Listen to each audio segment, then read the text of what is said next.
Reka nongere mbasuhuze kandi mbifurize kugira igicamunsi cyiza kuri mwe mwese mukomeje kubana natwe hano ku Nkubi Media TV ndetse n'Inkuba Official TV. Mu kwezi kwa 9 kujya gushira nabahaye amakuru ndababwira nti abantu bari mu mijyi ya Goma na Bukavu bafite utumodoka tukigerageza, tugifite ubuzima, tugifite agasura kagaragara, ntiuza ubwenge akura akamodoka kari mu nzira, kuko mu minsi yavuba bagiye kudukumba twose badutware. None ibyo nababwiye dore ngibyo birabaye.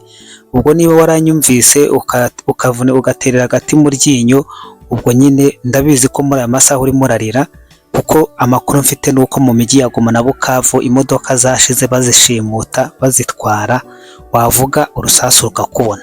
Ibi rero ni ikikwereka yuko M23 irimo irashaka impambo yo kwiherekeza. Barimo barashaka impambo yo kubaherekeza, ntago bazagenda gusa. Niyo mpamvu cyitwa imodoka muri Goma na Bukavu ubu ngubu bagiye kuzikukumura, upfa kuba udakorana nabo cyangwa ukabutaze utabasha kugendera mu batware bwabo n'amategeko yabo.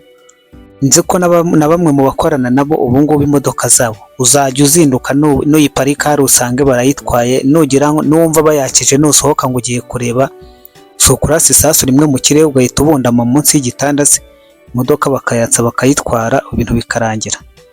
Ngibyo rero ubu ngubu M23 yamaze kubona ko ibintu biri seriye.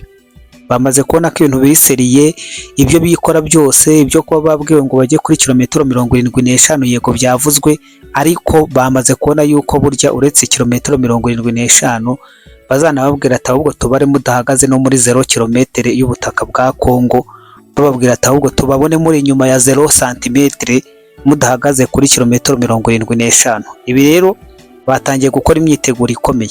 Ikindi kintu gikomeye kirimo kiragaragaza ko ibimenyetso byerekana yuko umubyeyi ari kubisarenda kubyara. Umubyeyi ari kubisarenda kubyara, ahubwo ababyeyi bandi mwitegure kuvuza impundu, abandi mwitegure ibyangombwa byo kujya kumuhemba. Ati byifashe biti? Amakuru ndi kureba ahangaha imbere yanjye nuko u Rwanda rwatangiye gahunda yo gucyura ingabo zarwo zabaga mu kanama k'umuryango w'abibumbye kashinzwe kugarura amahoro ku isi. Ubwo murabazi babandi baba muri za Centrafrica, Mozambique, Sudani, ngaho ngo bamwe bajyaga bajya ngo muri za Haiti na za hehe, abambere batangiye gutaha bucece bagiye kubacyura babavaneyo bose babamareyo. Amakuru akaba agaragaza neza yuko u Rwanda rurimo rurarwana no kugira ngo rwitanguranwe rubikore hakiri kare, rutere advance bigishoboka, rubakureyo bizitwe ko ari impamvu cyangwa ari ubushake bw'u Rwanda, atari uko ari ukwirukanwa. Ariko amakuru yakavuga yuko bamaze mu buryo buri diplomatique bamaze kuruhanyira ntarengwa yo kuba rwemeye kubahiriza ibyo rwubahiriza rutaba rwabyubahirije, ubundi abasirikare babo bakabazingisha ibirago mu muryango w'abibumbye, baba bari muri za Mozambique yo ngayo muri Cabo Delgado. Ejo bundi muzabona bahetse amabaga bavuga ati misiyo twaye turimo irashoje, ati ubu ngubu turatashye amahoro turayagaruye, nidukira ahandi badukenera tuzajyayo. Ariko ni ikimwaro cy'uko bagiye kwirukanwa. Ubwo mu byitegure, ntumbaze aho bazabashyira, nimba bazaba bademobe, niba bazanyera gutabara se ko nzi ko zuzuye, bazabashyira muri dasose mu gipolisi, ntabwo mbizi. Ariko buriya ni abahanga cyane, ni abahanga bashaka kuzahita bashakisha ahandi hantu bahita bakereya indi intambara zo ni nyinshi ku isi, bakajya gusaba ikiraka nanone cyo kujya kugarura ayo mahoro bigashoboka. Ngira ngo muri Centrafrica bo ntibazirirwa baruha, bazabahita bazamanukira muri ano mashyamba ya Kongo, n'ubundi bajye kubabamba kuri Songoye Sukhoi S-30. Murabizi ko ejo nahoze nzibabwira ko zamaze gutegurwa 25 zo n'utwana, ariko Sukhoi 30 zo ni ibisore. Ngira ngo ni murumuna wa za Mige, ni murumuna wa za Mige na za F-16. Sukhoi 30 yo ni igisimba, noneho kuyikoresha ku butaka bwa Kongo iyo ni ibindi bindi, kuko irandege ivugwa yuko ubundi ntago yemeye gukoreshwa kuba igihugu cyayikoresha gihangana n'inyeshyamba, ngo kuko irarenze, iriya ifite ubushobozi buremereye, iriya yagenewe gukora mu gihe igihugu kiri kurwana n'ikindi. Rero leta ya Kongo urumva kuba yitabaje Angola ikazana Sukhoi S-30, ni ukuvuga ngo nayo igiye kurwana n'igihugu cy'u Rwanda, n'ubundi ni ibisanzwe.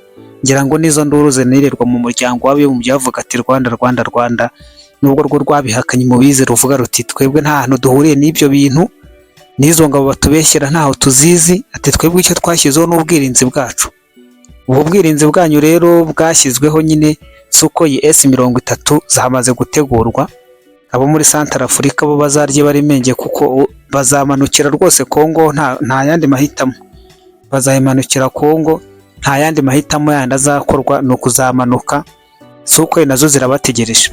Ubwo rero muraza kuzumva u Rwanda rwatangiye kubacyura bamwe mu ibanga buhoro buhoro, bababwira ngo abari bari muri Cabo Delgado baratashye. Muribuka yuko ubumwe bw'Uburayi ejo bundi aribwo nabahaga video ya Union Européenne, aho bamaze guhagarika ari amadolari miliyoni 20 z'amayero. Ni inkunga yahabwaga kira gisirikare cyabaga kiri muri Mozambique mu kwifashishwa haba mu bikoresho n'ibindi byangombwa bya buri munsi cyakeneraga. Iyo ngiyi ni Européenne yarayifunze, ibyo murabizi, bamaze kuyisaba ko igomba guhagarara. Ikindi muribuka ko mu bihano Kayikwamba wa Guinea yasabye, ngira ngo ibyo biganiro narabikoze, mwarayibonye iyo page narayiberetse, iriho ibihano yuko u Rwanda rugomba kwirukanwa mu kanama k'umuryango w'abibumbye gashinzwe kugarura umutekano ku isi, ingabo zose zarwo z'u Rwanda zose bakazirukana zigataha. Ubwo rero icyo ni icya kabiri. Icya gatatu, nanone ntibateguze, ndabibabwira nyine ababyibuka bakazagaruka bambwira ati burya wari warabivuze turabibonye birabaye. Icya gatatu mbateguza, mwitegure yuko hagati y'itariki ya 21 n'itariki ya 25 yo kuri Noheli hashobora kuba imyigaragambyo rukokoma yindi ya nyuma ku isi, izabera muri Goma, ikaba Bukavu, ikamanyura bigasubira Kavumu, bagashyiramo turiya dusite tw'udusantere twose bafashe, bakazakoramo ngo ingendo zo kwigaragambya ngo bamagana umuryango w'abibumbye na leta ya Kongo, ngo basaba yuko 23 igomba kuguma ku butaka bwa Repubulika Iharanira Demokarasi ya Kongo. Narabibabwiye yuko buriya iyo umuntu arinze atangiza kuvanga agiye gukoresha imyigaragambyo, nuko ababona ku cyitwa urusasu byanze, abayiringiye umuheto ukamutenguha, akavuga ati noneho ubwo imbundi naniwe reka nshyireho umunwa mvuza akaruru, wenda aho imbunda yananiwe gukoma ntumbaze ko umunwa wahashobora. Ariko se sinabonye siyo systeme buriya navuga Facibeto yakoresheje. Facibeto Kigali bahururanye imbunda, aterura karaseri irimo dokima. Buriya nicyo nasobanura. Buriya diplomasi ni iki se? Ni ukugenda nyine akajya gukomveka abantu. Twagiranye amasezerano y'ubuhahirane, twagiranye amasezerano y'ubufatanye n'ubutabarane, none dore runaka yanteye nguriye, ndagira ngo ya masezerano twasezeranye ajye mu bikorwa. Rero nuvuga ngo Kigali bateruye imbunda, Facibeto aterura karaseri ya dokima, none ngaho dore ikaramu iratsinze, imbunda iratsinzwe, ikaramu iratsinze.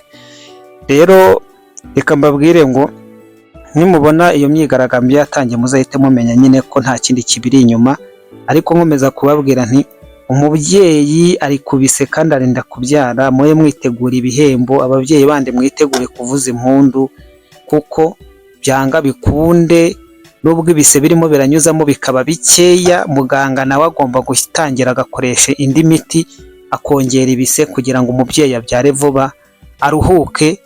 Dore amaze igihe kirekire rwose, ntabwo ari gitoya, kandi murabizi namwe ababyayeho barabizi ukuntu iyo umubyeyi atarabyara aba afite impungenge nyinshi, avuga ati se mama ndabyara umuhungu ndabyara umukobwa, araza ari muzima, araza yarapfuye, biraba bimeze bite, ni casualty, ibintu nk'ibyo ngibyo ntabwo byoroshye. Rero ubundi reka nkomeze mbabwire ngo mukomeze kugira weekend nziza muri rusange.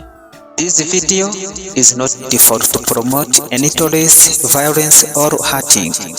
Our purpose and target is to inform and to teach, not to hurt anyone wherever. And I repeat that we never made this video to promote any terrorist or to promote violence or to promote any hurting. And our purpose and our goals is to inform and to teach, not to hurt anyone.